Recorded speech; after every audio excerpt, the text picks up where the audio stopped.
Sakit ng ulo ko. Katawan ko, bigat. Anak! Hindi ka pa bumabangon! Malilate ka na!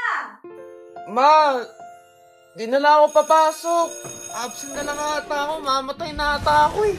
Anak, huwag kang OA. Baka nagtatamad-tamahan ka lang. Promise, ma. 2 araw na ako nilalagnat. Pinipilit ko na nga lang pumasok eh. Sakit din ang tiyan ko, likod. Sa mata ko. Anak, i-check mo nga itong kapatid mo. 40?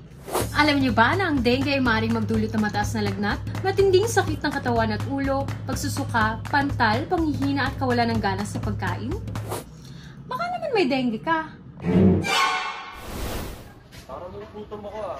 Gusto ba kumain ng burger? Ano oras na ba?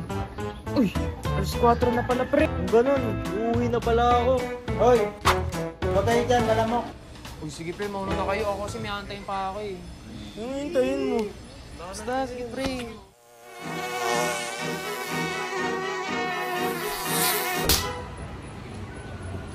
May lamok na. Ang pagsusuot ng mahabang damit na nagtatakip sa buong braso at pipi at pati na rin paggamit ng insect repellent ay nakakatulong para maiwasan ang kagat ng lamok at dengue virus. Kaya mas mabuti na mag-ingat bago pa makagat. Lamok, lamok, lamok, tama na ang dengue. Pag ng forest, dengue matataboy. Malinis na tahanan, ating panindigan.